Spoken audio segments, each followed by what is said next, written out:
Hey guys, welcome back to All About That Drama, and today we are joined with our current course leader, Mitchell Hunt. Do you want to introduce yourself a bit more? Hello, yes, I'm Mitchell Hunt, course leader for acting for stage and screen at PPA in Guildford, a former actor and current storyteller. I love Perfect. that. That was a good intro. Thanks. Right, so did you want to kind of touch upon what your journey was into the acting industry? Yeah, sure. It started really young. A friend of mine, while I was at primary school, said he wanted to make films. He'd been gifted a camcorder. And it really was like the old school, like put the tape in. Yeah. And so, yeah, I went round to his house, and I was about 6 at the time. I went round to his house, and we made up a James Bond film in his treehouse. We were using super soakers and... it was naff. It was the worst thing you've ever seen. Like the credits, we just wrote on a piece of paper and then filmed that. Eventually, it got to a point we did one like every summer, and it got to a point when we were 14, we won a BBC competition. So they screened our film on BBC Two, and then the next film we made. I mean, we blew up a car in that film. Like we got really So it was deserved. into it. Yeah. Hired a field, bought an old car, packed it with explosives that his uncle had sorted out. Don't ask how. And then, next film we made, won a couple of competitions. That took us to the Young Person's BAFTAs. Wow. And then we were funded by BBC to make another film. And then me and the filmmaker split. We went to drama schools, separate drama schools. He went off to Rose Bruford, I went to Arts Ed. And then, 3 years of Arts Ed. I started a year at Arts Ed. And then... They suggested that I should defer my place and start again, and if I did so, that they'd give me full funding. Wow. Which is great because I definitely couldn't afford to be there. Yeah. Which is one of the reasons they asked me to leave. So I did that, and I was very lucky with my time at Arts Ed. And in the third year, they put me in for the Laurence Olivier bursary. They put me in for the Spotlight Prize. And that's where I met some really important people in terms of the profession, the industry. And that was it. I'd started working just before graduating, and then worked sporadically in theatre and film and television for 10 years before taking this role. Cool. 10 years. Yeah. Wow. Yeah. That is crazy. What is your favourite experience being on a set? Whether it be in like acting or theatre? Favourite experience? It's funny. It's never the jobs that you think they're going to be. Sometimes you're on a big production and you think this is going to be a great experience. Yeah. And it's just another day at the office, or it doesn't sit right. You know, the vibe on set is a little bit off or whatever it is. But I did an advert for Virgin Atlantic, and it was just an incredible experience. They flew me out to, we filmed at first in the upper class lounge at Heathrow, and then they flew us out to Budapest, and we spent 5 days out there. And you're just on like the Virgin Atlantic and production company dollar, so they're like taking you out for dinner every night. You're staying in the penthouse of this hotel on the Danube. Like, it's the most incredible experience. Then you're being driven out to the huge studios in Hungary. That was an incredible experience, and for a job that I'd probably never talk about or show anyone ever. But sometimes you have these experiences, and they're rarely in the places that you think they're going to be. I bet you felt like royalty. You kind of do, and then you're especially crashing back to reality when you get back, and the cafe that you walked out on because you had this big job come in, you say, "Can I go back and wash up the teacups again, please?" So it's highs and lows. So what would be your advice for finding agents when coming out of drama school / finding the right one for you? It's all about relationship. There's no point signing with someone that you don't feel comfortable talking to, and making big decisions with. You know, these people have got to be advocates and allies in your career. You've got to be able to work together, and you've got to be able to work comfortably. In terms of finding an agent, it's a bit of a two-pronged thing. It's about where you think you want to be and where you think you should be, and also where there's an actual gap for you to provide some value. Like, there's no point denying that it's a massively oversaturated market. I mean, how many people are going to graduate from your year when you graduate? And then you times that by however many accredited drama schools there are. Yeah. Then add on all the universities kicking out people from acting courses as well. And then you've got the people that are going for it without that. Yeah. You know, we're talking about upwards of 500, 600 people a year entering your industry. So it's about finding a gap. And once that gap is found, really selling yourself into that gap and saying, look, you've not got someone like me on your book. Let's open a conversation. I think I can earn you some money here. Yeah. And it's about being business minded in that way. Sure. Yeah. It's like show business in that. Is exactly sense. That's why the word is in there. That's why we call it the industry. Yeah. Because it is industrious. It really has to be. But there's no point signing with an agent just because you think their name is good. Right. Okay. You can definitely get lost on a big agent's books, and you can have a small boutique agent that's just been open a couple of years really, really fight for you and put you in all the right places. So I'd never judge a book by its cover. Yeah. Do your research. Would you recommend like people at drama school doing the research in first year, second year, or third year? I'd start looking tentatively in your second year. Okay. First year, there's no point. You're going to stress yourself out, and by the time you leave, agents might have moved from one agency to another. One agency might have closed down. Another one might have opened up. You've got to start with your research again. By the time you're at the halfway point of your second year, you know your eye's already on the price. You guys are there at the moment, right? You're seeing the third years above you. They're doing the things you're going to be doing this time next year. And you see the anxieties that they have around getting agents and speaking to agents. You can do a lot of your research, a lot of your groundwork nice and early when you have the time. And then when you arrive in third year, you're ready to go. It's just a matter of clicking send on all those drafts or pulling back in all of those contacts you'd already made. Sure. So you definitely say it's more about like the relationship with the agent rather than like getting the top tier.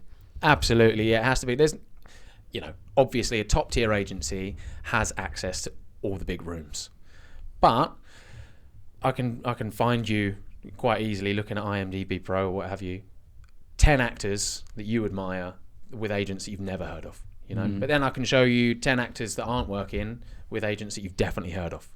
All right. So you got to remember those big agencies with the big names, they're making all their money. Yeah. So how hard are they going to fight? So if you're going to go for the big agencies, maybe look at the newer agents in there. Well, I think Patrick found this thing on Reddit where a guy's actually, over a course of like 5 years, tiered agents from high tier to low tier, and there's like 7 tiers. And he's giving that. Precisely, yeah. Quite a lot of agents. And how agencies. Many in each tier? There's about at least 5 to 10 in each tier. Yeah. It's a lot. Yeah. Yeah. Which it kind of blew my mind, but it's also... That could be really helpful, though. Yeah, it's a very helpful tool. What's his tier system? What's he based that on? I think it's like how popular they are and how big they are and how much money they're making as well. Yeah, interesting. But it's very good. Yeah.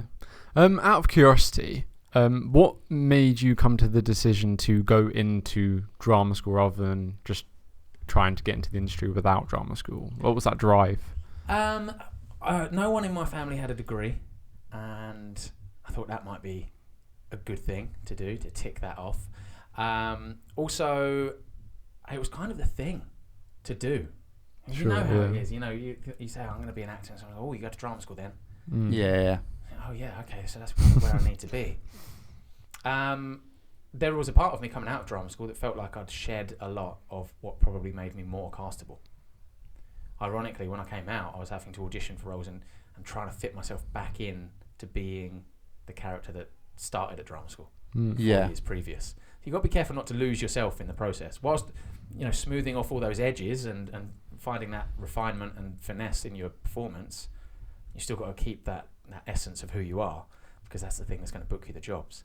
But the thing that made me want to go to drama school was that time. Like, you're never going to find 3 consecutive years where every day you are guaranteed the opportunity to play and to act and to do the thing you love. Yeah. So regardless of the sacrifice that comes with, I know how hard it is to make it work being in drama school and to sustain that, it's absolutely worth it for that experience alone. Wow, my mind is blown. I'm not sure this should be happening in the pod. I should have delivered the mind-blowing stuff for you throughout the previous 5 terms. Just one quick thing. Can you turn the mic the other way? Sorry, just... This way? Yeah. Okay. It's fine. It'll still pick it up. Anyway. And then the Otherwise, next... just dub on whatever you want me to have said. We'll do like someone else's voice. Just someone else's Paolo's voice, just saying. Yeah, bro. What are you saying? Next thing we have on the table is question time. Oh, here we go. I was dreading this. Right. What do you mean you could see it's coming? So, question time. Who plays John McClane in Die Hard, the main character? Bruce Willis. Oh, okay. Yes. Straight into it. What is the actor's name who plays Phil in EastEnders? 5, 4, 3, 2, 1. But can I swear on this? Yeah, we'll quack it over. Yeah. Bollocks. Starts with an S. Steve McFadden. Yeah. I've worked with the guy. That's ridiculous. He's the nicest guy. Really? Yeah, he drives a little Vespa. Really? Oh, really? Yeah. He went. So I was up in Sheffield from 2008 in like 2018, going out at university, even though I wasn't at university. And he was there at a nightclub one night. Really? We could At a like nightclub? take photos with him. Oh, he was doing an appearance. Yeah. Yeah, he makes a lot of money outside of EastEnders. Yeah. Yeah, like his panto fee is huge. Yeah, I've seen it. Really? I saw that he was in a panto at one point. I was going to go and watch one, but Yeah. it got cancelled in the end. I But don't yeah, think that's you cool. like. I don't think you make a lot of money off pantos.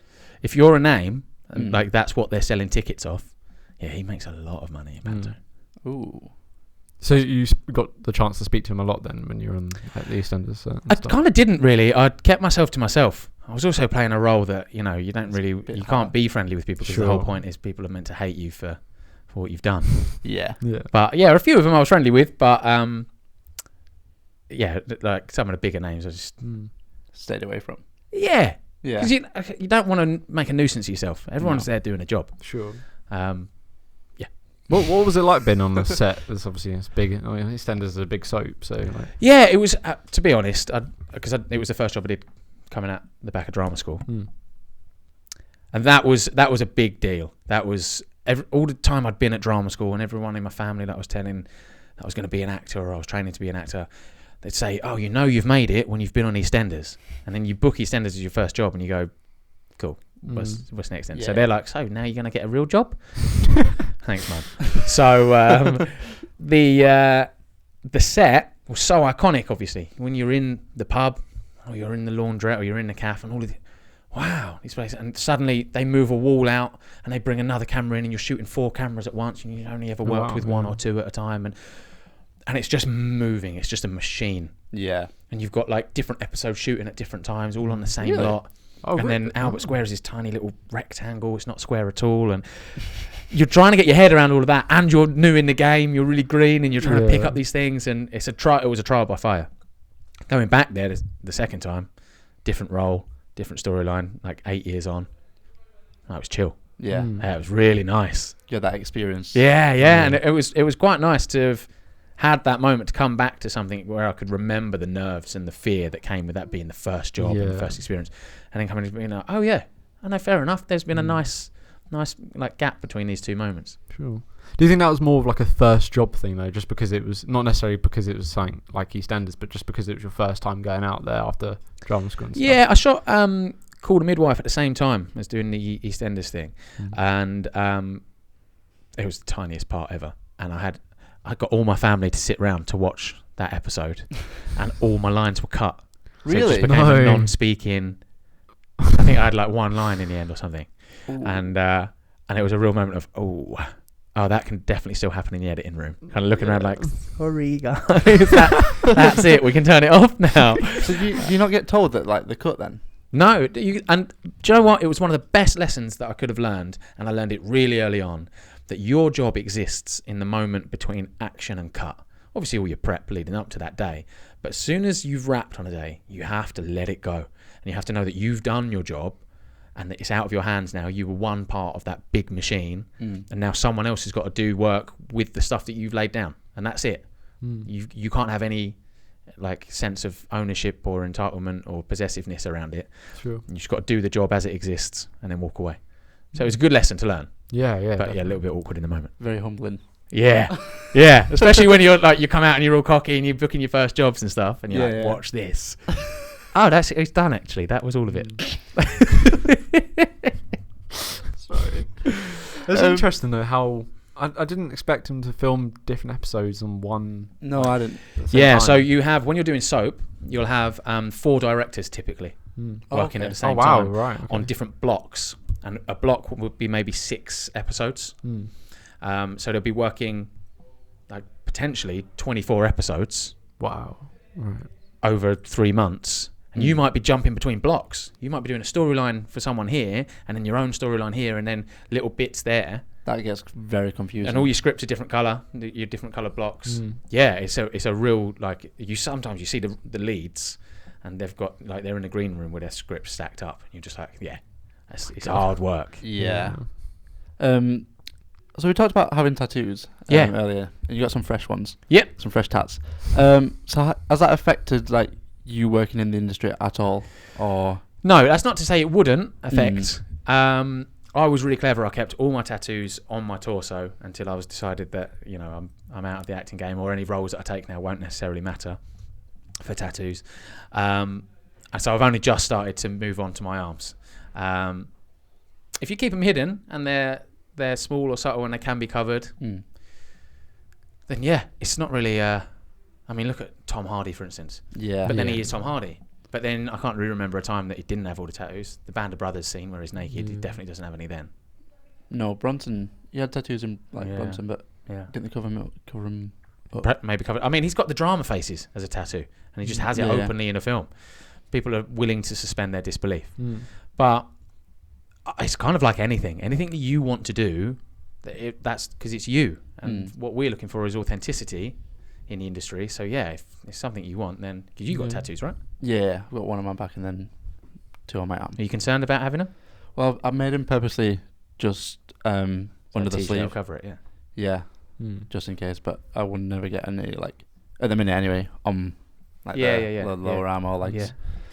I'm scared about that, but I am also scared about not getting roles because of them in the industry. But I've heard a lot of people saying it's changed or changing. Yeah. Become more open, but obviously you don't know that until you've actually experienced it.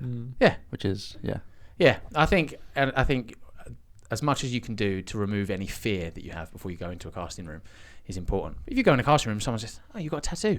What's the story behind that?" And you get talking about what the story is behind a tattoo. Now all of a sudden you've got a rapport with someone. Now someone wants to work with you. You know? And they're not going to go, "He was a really nice guy. Shame he's got that tattoo." That is true. That we pay makeup artists to cover. Yeah, that's very true. true. Yeah, makeup's come a long way now, so there's a new easy to cover BBC drama called SAS, Rogue Heroes. Yeah. And the main actor in that has tattoos on his, like, actual forearms, and I was looking behind the scenes. I was like, that's very you don't see that because he's covered up. But it baffled me because he was in sex education as well. Right. Yeah. Playing. Oh yeah, I know a child role, so it's like it just mind boggled me. Yeah, but you can get caught up, you can get hung up on these kind of things, and it can count you out of, like, some key life experiences. That's what I say about booking holidays. If you want to go on holiday. Just don't book it if you've already signed a contract for something else. Yeah. But actors, too often, they'll put their life on hold for the imaginary job that never comes along. Not to say jobs won't come along. I mean, that one thing that they think is going to count them out, it's never the case. No, that's very true. Reassuring, on your right? life. Yeah, very reassuring. Thank you. Well, how would you say, like, kind of? I know we kind of discussed this earlier in class. And did we finish question time? Was that it? Yeah. 2 questions. You got it wrong. You got Steve. You didn't get it. Yeah. Well, you got it right, but after so the there time. would have been more. Yeah. Well, there was one more we had planned, and then we'll just and make it them was what the rest of Did it. you just go off the top of your head? Yeah, we Sometimes. sometimes we just type them up while we're on the podcast. Nice. I like that. Winging it. What colour is Ali G's costume? Yellow. Yeah. Smashed it. Yeah. No, I feel bad for the Steve McFadden thing. It's all right. He should be more memorable. Yeah. It's fine. It's Phil Mitchell. Yeah, that's how we know him. Yeah. So how would you say, I know we discussed this earlier, but balancing kind of doing an acting job while also having a job while also having kind of personal life. Yeah. All that kind of stuff. Yeah, it's tough. It's not easy. No. You have to make sure that the people in your life are willing to be part of that experience, because it can be a case of, we'll have a nice weekend, we'll go up to so-and-so and have a picnic, and then you get a self-tape come in on a Thursday, it goes in on a Friday, phone call comes in end of day Friday, we need you to fly out to Prague on Sunday. Sorry, we can't do the picnic. Yeah. You know, are people accommodating for that? Or you say to yourself, actually, that picnic's a really important thing for me, so I'll do the self-tape because I want to make a good impression, or I want to test the kit, or I want to keep my agent happy, or whatever reasons you have for it. Offer comes in, actually, I don't think this is going to work because I've got something more important. You know, like we've all taken a shift off bar work because we want to go and see something, you know. So if it's just about the earning and the money, then we can put that aside. If it's about you think that this is going to be the thing that changes your career, it's about where you place your value in that. Okay. You know, what I would say is maybe don't submit for something you don't think you're available for, because it pisses people off. Yeah, definitely. Yeah, if you booked in advance. Yeah, that's good. That's a good way of looking at it. Yeah, like, it's all personal circumstances. Yeah, but your work and your life, they're one in the same thing. We talk about this work-life balance as if work is one separate part that you have a certain amount of energy for, and life is one separate part that you have a different amount of energy for. It's all your day. It's all you going through both things. So they have to work for you. Yeah, I like that. Thank you. Why did you decide to go from acting, because you want to go into like directing and writing? Yeah. Why did you decide to switch from acting?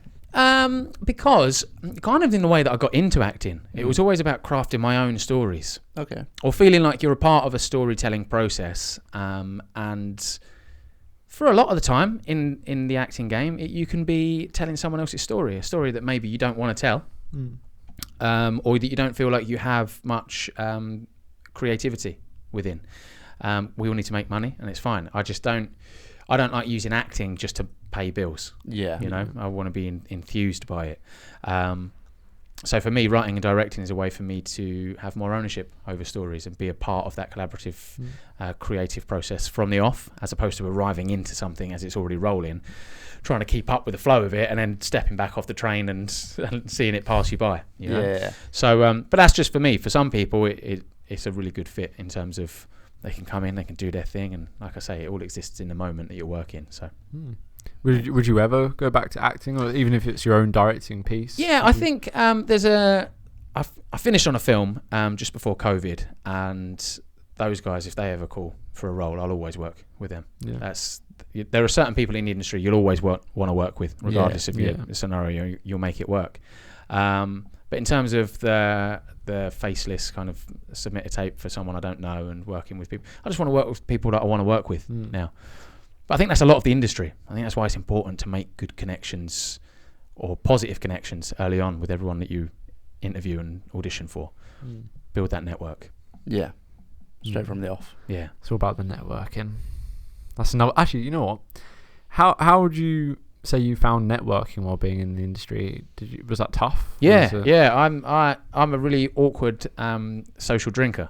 So if I'm at an event and it's a free bar, I hate the awkward silence. So I'll just drink beer in the silence. And then I realise an hour and a half into the event, now I'm drunk at this event and networking probably isn't a good idea, right? So you just find a couple of people that you can have fun with.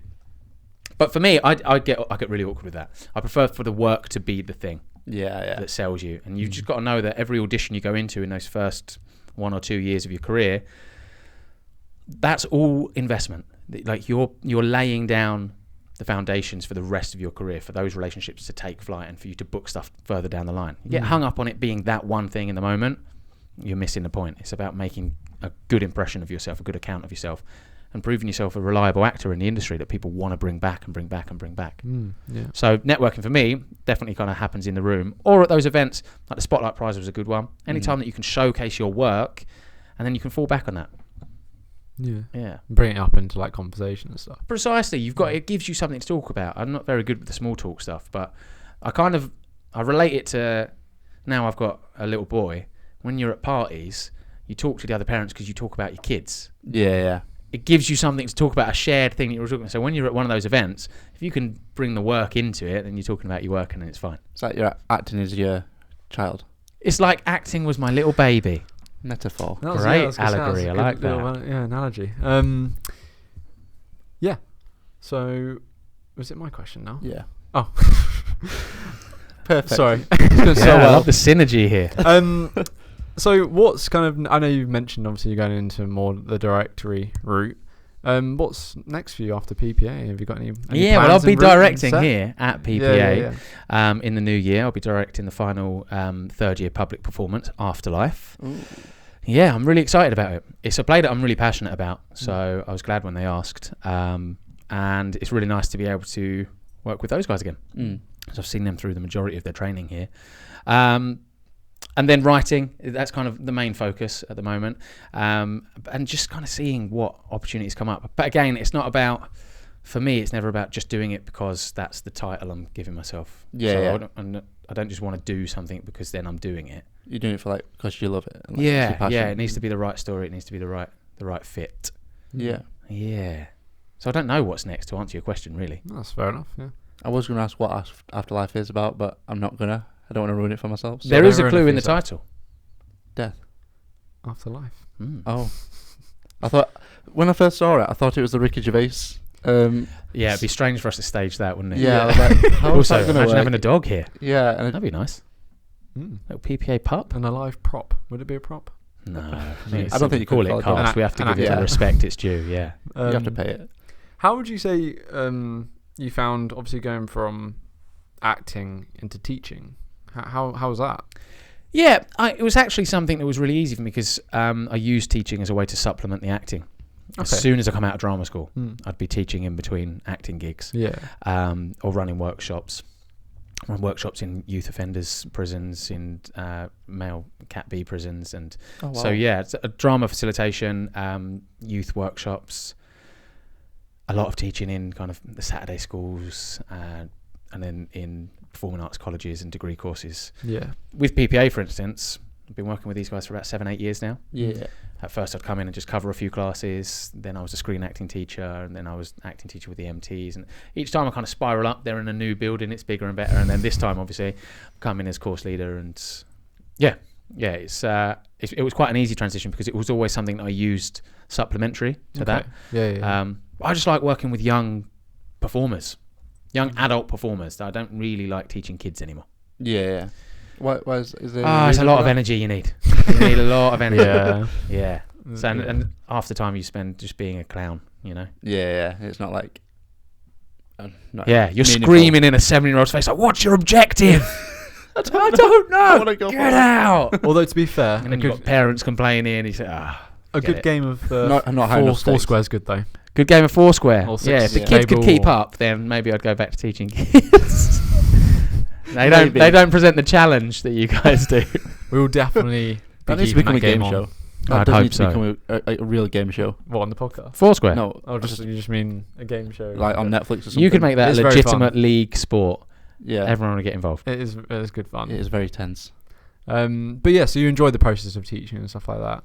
Yeah, and as well, it's nice because I don't profess to know everything about the craft, and there are moments where I'll set an exercise or we'll be doing something on stage in the studio space, and I'll learn in that moment. I think, oh yeah, there is another way into that, or oh, that's kind of how I've been hoping to frame that for people. And then I'll go into the next class with, this is what we've just learned in the last class. Yeah. You've got to keep yourself open to these things, but unless you're working with people and you're constantly crafting it and testing it, then you don't know what's landing on them. What? Oh, sorry. No, it's alright. I'll just keep getting questions. These aren't even on the thing It's I've in been your brain. asking. It's in your brain. I'm getting questions. Freestyling. Improving.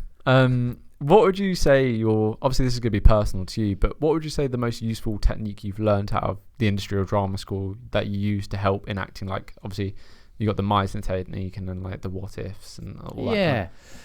Meisner was something I really struggled with while I was in training, and it only made sense when I started working. And I was like, oh, that's what that means. That makes sense now, which is why I bring it back to you guys, but hopefully with a bit more evidence-based kind of anecdotal stuff. But best thing I learned was it was just off the cuff. It was a student that I was training with. She had this brilliant system for learning lines, and that changed my life in terms of being able to turn script around quickly, especially if I was doing a shift and a script came in for self-tape that I'd need to film that night and submit the next morning. I'll tell you the system. Yeah, I was going to say. So you get your script, Please. and then you hand write out the scene, the entire scene. Just copy it all out on a page. Wow. And then you copy it all out again, but you write their lines and only write the first letter of each word of your line. Oh. That's All right? actually. So what you do is you take the script And then in transferring it in your own handwriting, you've taken ownership of those words now. It's in your handwriting. Your brain recognises it as your own. So it's a really easy intake of those words. And then by just doing the first letter of each word of your line, you're providing a bridge between that. I'm on the page, I'm off the page. I'm on the page, I'm off the page. Now it's I'm on the page, I'm almost on the page, I'm fully off the page. And it gives you that little step. You can turn a script around in a day like that. If you've got like 8 pages to film in a self-tape or something, it really works. Once you get it down, it really works. It just takes that bit of discipline. But the amount of time it takes to write it out, you're already absorbing the script more than you would do just cursory glances. So that's the best thing I learned. And then the other thing is to just let it go. I used to have this superstition about as soon as I left a casting, I'd find the nearest bin to throw my script away. Really? And that for me would be a sign that's done, that job's done. Even if there were recalls and you needed the same script, I'd rather print it again. So it was that moment of let that go, forget about it now. Whatever it's going to be, it's going to be. Just like move on. Exactly. Yeah. Sure. Yeah. Very interesting. I love the fact that you're not writing out the full first word. You're just writing out the letter of it. Yeah. So you get the full word. Remember it. Yeah, it gives you better. little prompts, just enough so that you're not relying on the text. But I might use that. Stabilizers. It's like stabilizers on a bike. I like it. Good. So do you think drama school is worth it for like young actors who think they don't need it or are like contemplating whether to go or not? What do you mean by worth it? Like if they think they can go into the industry without it. You definitely can. Look at like the funny thing is when you're auditioning students for drama school, and every female identifying actor will come along to the audition. You'll say name an actor that you admire, and they'll all say Jodie Cromer, and you go, all right. Well, why are you coming to drama school then? Because if you're aspiring to be her, she definitely didn't. Yeah. And we spend our time in drama school thinking I'm going to be just like her. So there is, again, you can find 10 actors within the next 10 minutes that completely debunk the idea that you need drama school. But then you can find 10 actors in the next 10 minutes that swear by that process. For me, I know it was worth it because of the people I met, the experiences I had, the things that I learned. Could I have worked in the industry without it? Yeah, absolutely. I might not have had the level of sophistication to be able to do certain jobs within my career. I would have probably been much more typecast and pigeonholed and working in a groove. But I'd say drama school is essential for an artist to grow their art. Okay. Yeah. But it's not necessarily essential for having a career in the industry. Okay. Does it give you that? Do you think it gives you that discipline, and also it's like basically 3 years of networking? Yeah. The important thing is to remember that it's not just the people that are training you and those visiting creatives that come in. It's everyone around you. You know, like you've got people in your class that are writing scripts. They could have something for you to read in the next couple of years at a rehearsed reading. Whilst you're at this rehearsed reading, someone's agents come along to see it. Then you have the conversation with the agent, and that turns out to be the sign-in that you thought you were meant to have in third year, you know? Yeah. So you never know where this is going to go. Your network begins from the day you start at drama school. But you can still find that in the industry. You can immerse yourself in theatre land, and you can go to see these shows in these rehearsed readings, and you can go to the events and the workshops. And the discipline can't be taught, unfortunately. Right, okay. The discipline's kind of removed for you guys because you have to be here every day, right? But if you remove drama school, I say this more for an access thing because not everyone can afford it. Yeah. But if you can afford a £10 workshop once a week, and you can afford the train ticket, or you can bunk the train and get into town to be there, you can make it happen for yourself. The discipline has to be there either way. Yeah. You know, to show up every day at drama school or to show up every day in the industry without it and know that you've got to work maybe that little bit harder because you've not got the institution behind you. Yeah. So I'm undecided. I'm on the fence. Okay. So it's like a bit of both. Yeah. I suppose it's a hard question. Pros and cons. Yeah. Definitely pros and cons. I suppose I should be saying, yes, drama school is absolutely worth it. In fact, PPA is the one that you should apply for. But we want your honest opinion. Yeah. But, yeah, I mean, I came into the role from a position, I used to run an online drama school. Oh, wow. And it was about providing virtually free, obviously we needed to cover overheads, but it was virtually free training via online tuition. Yeah. Based on everything that I'd learned and others had learned, we had workshop and all that kind of stuff as part of the process, because I didn't believe that people should have to pay that amount of money to train it. It's a lot of money. But if you can, you can. Yeah. I suppose what I wouldn't want is to say to someone who doesn't have the access that yes, you should be going to drama school. Yeah. Because as long as you want it enough, you'll make it happen for yourself. Definitely. Yeah. For like third year shows and stuff like that, would you say it's mostly about getting agents? Yeah, it's an interesting thing because that's where all the attention goes. It goes, am I going to get signed from this show? Do you think showcase is more important than... I feel like the shows are to show what you've done for like your family And to your family. and to get your degree and stuff. Yeah, I mean, I played like a 60-year-old in a Tom Stoppard play for my third year show. Well, what would be the point in that? Like, who's watching that and going, that's our next 60-year-old? Smashed it. Yeah, we needed an old guy. That's perfect. We'll sign this 21-year-old and just wait. What, like 40 years? Yeah, you know, like. But for me, am I ever going to play that character? No, I'm not. But I did get to, and it really tested me. It meant that I needed to have my RP flawless. It meant that I had a forum in which to test that. It meant that I had to play around with age and physicality and how relationships play out on stage, given that I was meant to be 40 years older than some of these characters and what that does. It got me thinking and performing in a way that I wouldn't have done if I was put in my exact perfect casting so that I could be presented with a little ribbon on top for an agent, you know? Yeah. So I think third year, no, you're still in training. This is still about you experiencing public performance. It's the first time that we get a paying audience in to see you guys work. That should be the test. Okay. Yeah. The more that you heap on this pressure, the less you enjoy the process. Yeah. And I promise you, it doesn't change when you're out there. Even when you've got your agent, you're thinking about who's the next casting director I'm going to work with. What's the next job from this? You never enjoy the one you're in. And then you burn out and you think, I've not enjoyed any of this. What was it for? Yeah. And there was a little kid back in the day that just wanted to perform.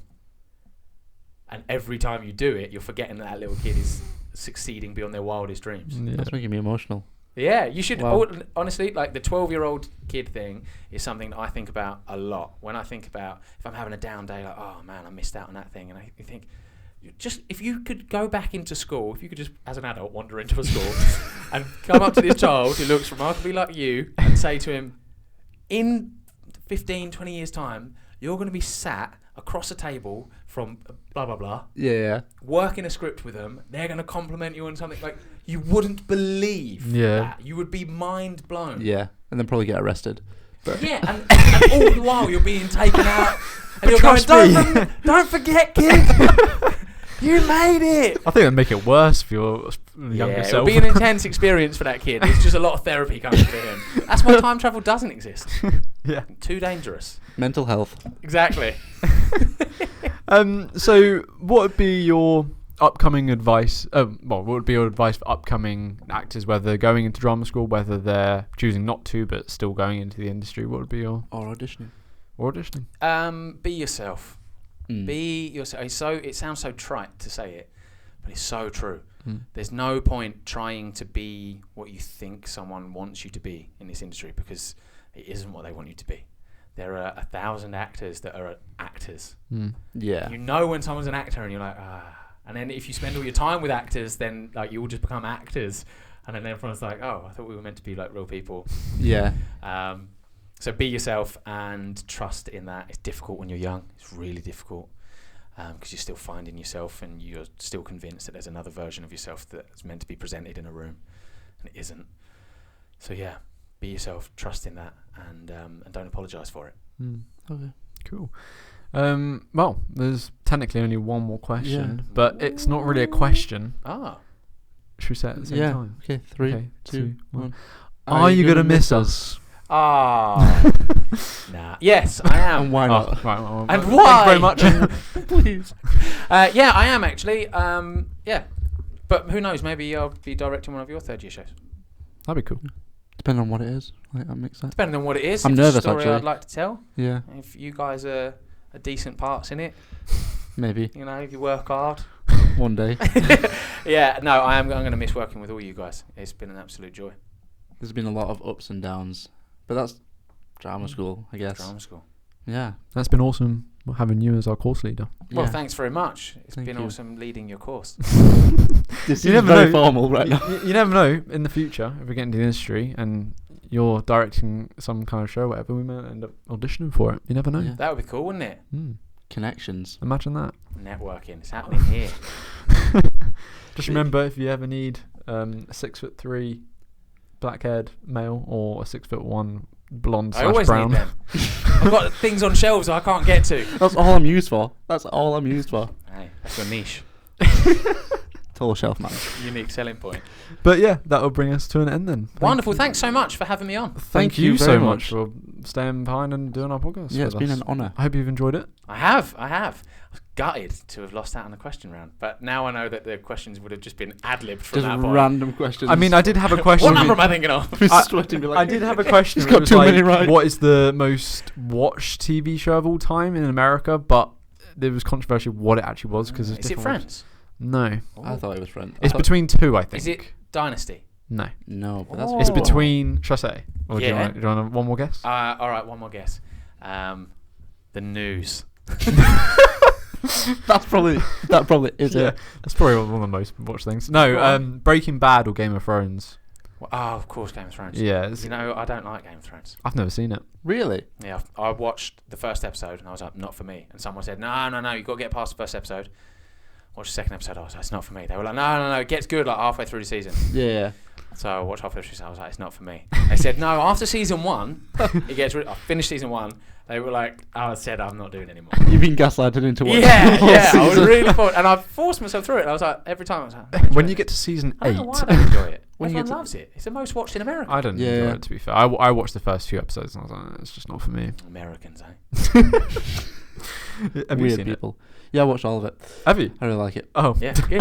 And that's okay. Yeah. Oh, it's not. There's new House of Dragons as well. Yeah. That's a Enjoy really that. popular movie. But yeah, anyways. Thank you very much. Thank you. Thank you. And bye. Bye. Oh, yeah, them.